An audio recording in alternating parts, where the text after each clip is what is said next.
Madame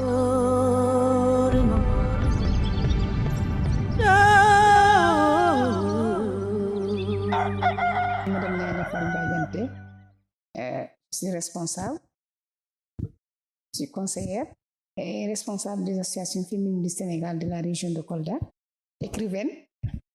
Il y a beaucoup de casquettes, parce que je peux les citer tous. Je commencerai d'abord par féliciter les femmes pour leur courage, leur engagement dans le processus de développement.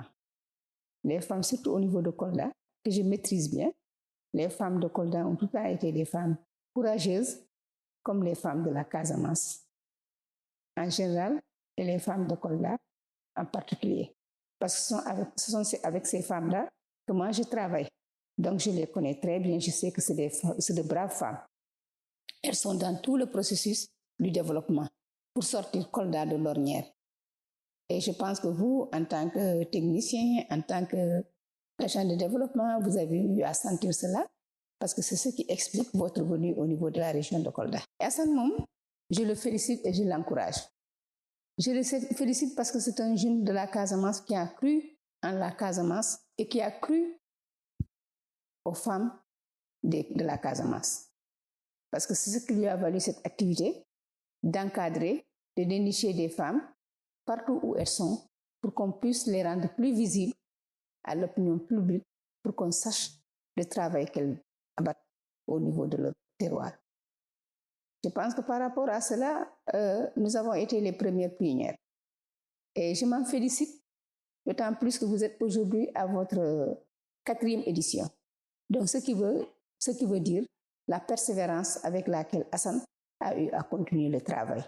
Parce que c'est un travail, c'est un combat de longue haleine qui nécessite vraiment beaucoup de volonté et beaucoup de courage pour pouvoir arriver aujourd'hui là où il est.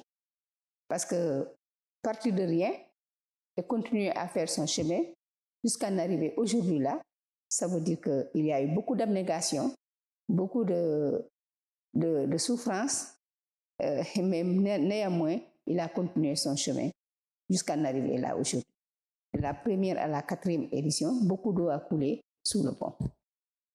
En tout cas, je le félicite et l'encourage.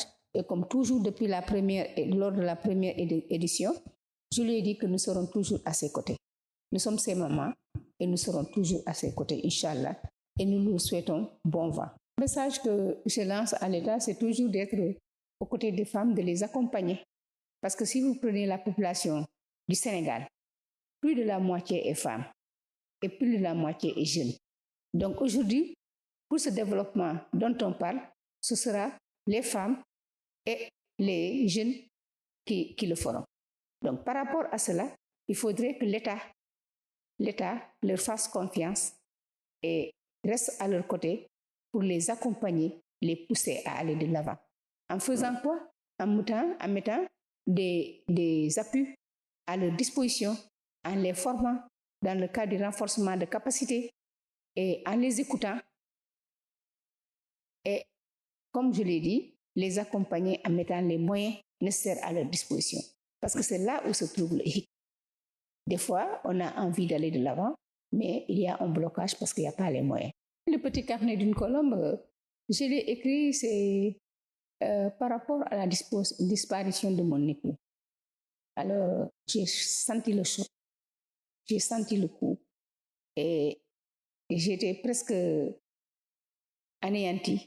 Mais il fallait que je manque de courage parce que lui, il a toujours été à mes côtés. Il m'a toujours aidé, il m'a toujours motivé et il n'y avait pas de raison que je baisse les bras, surtout qu'il m'a laissé des enfants, sa progéniture et ses parents. Alors, par rapport à cela, j'ai regardé le moyen par lequel il fallait m'appuyer pour sortir la tête de l'eau. Et ça a été l'écriture. Donc, c'est ce qui m'a poussé à écrire ce livre-là, Le petit carnet d'une colombe.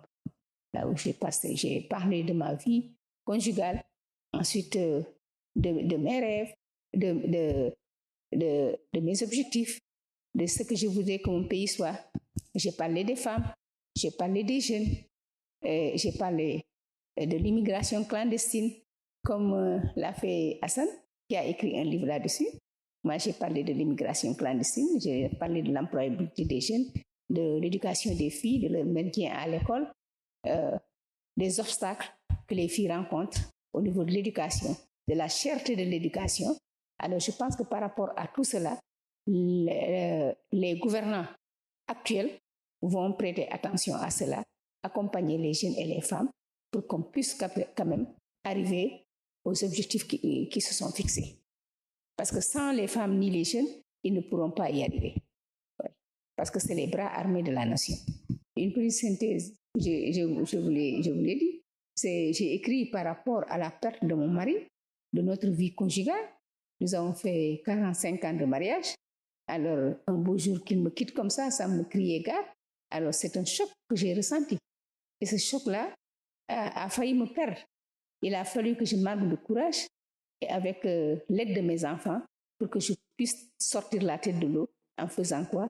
En écrivant un livre que j'ai dénommé Le petit carnet d'une colombe pour parler justement de mon mari et ensuite parler des autres perspectives de la vie de ce pays. Quand on perd un être cher, c'est toujours difficile. Hein? C'est toujours difficile.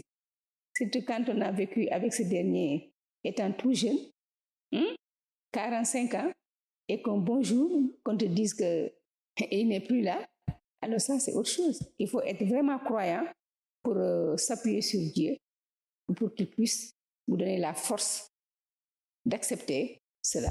À la jeunesse d'aujourd'hui, je leur demande de croire en leur pays et de se fixer dans leur terroir.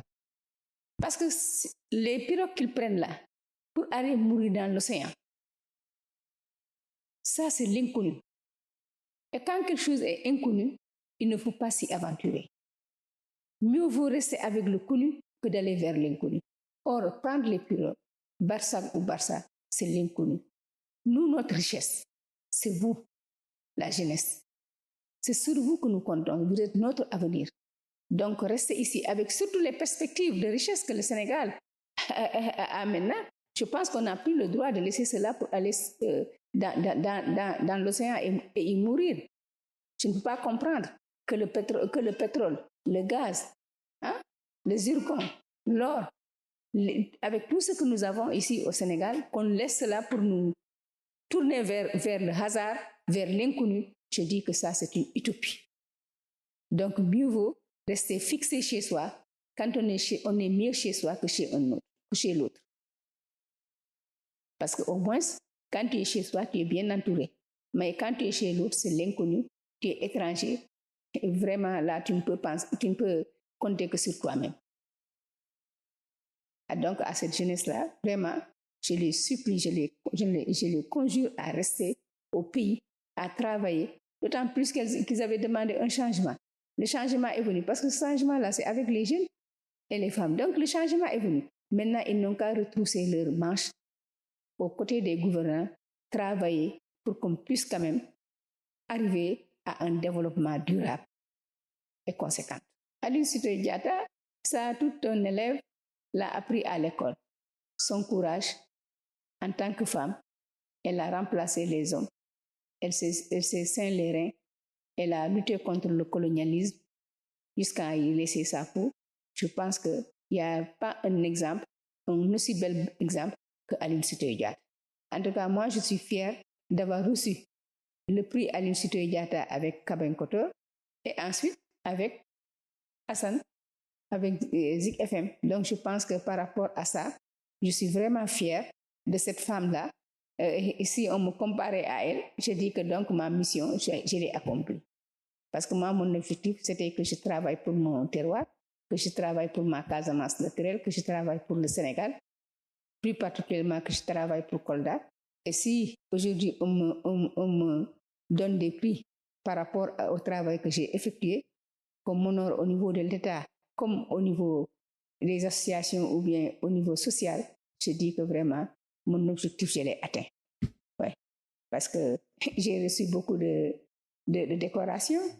Alors, j'ai reçu aussi beaucoup de décorations et par rapport à ça, vraiment, je pense que, et beaucoup d'honneur, je dois que remercier le bon Dieu. Sitoé TV, je ne peux que me réjouir de cela. Parce que En tant que fille de la Casamance, si un enfant de la Casamance travaille et lutte jusqu'à arriver à obtenir quelque chose qui peut rendre visible, qui peut rendre service à tout un peuple, je dis que c'est bravo. Ouais.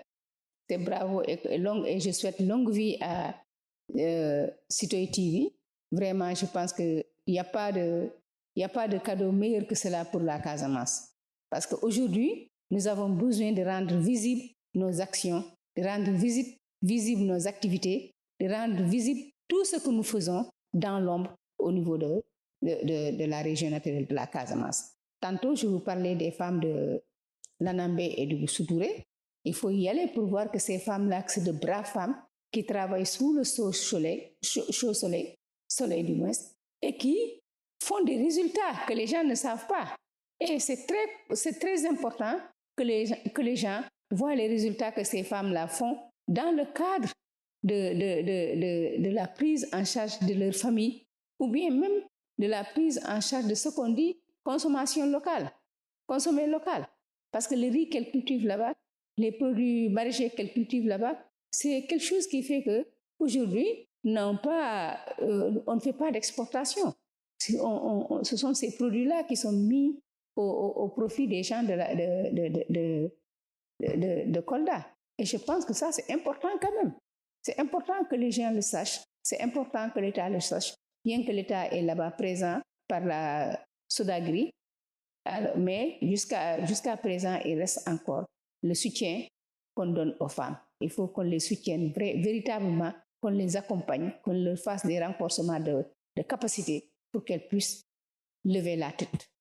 Et là, j'en profite pour féliciter PHARE, le projet PHARE, qui nous a donné l'occasion de faire du coaching au niveau de ces femmes-là pour les amener à avoir l'estime de soi, la confiance en soi, pour arriver à des instances de prise de décision, parce qu'elles ont pas mal de problèmes avec les hommes, pour qu'elles puissent aussi avoir leur place, parce qu'on ne va rien leur donner, même s'il y a la parité, il faudrait avoir les qualités, il faut avoir la compétence pour pouvoir y accéder. Et pour accéder aux instances de prise de décision, il faut qu'il y ait des renforcements de capacité pour que les femmes se sentent confiantes en elles-mêmes, pour qu'elles puissent briguer des postes. Le dernier mot, c'est vous remercier. Vous remercier de la considération que vous avez pour ma modeste personne.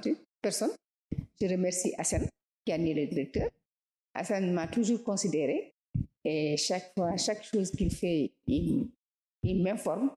Et par rapport à cela, nous aussi, nous y mettons notre petit grain de sel, c'est-à-dire en demandant aux femmes d'aller vers lui, de se présenter, d'avoir le courage de se présenter pour au moins qu'on puisse savoir ce qu'elles font réellement dans la vie active.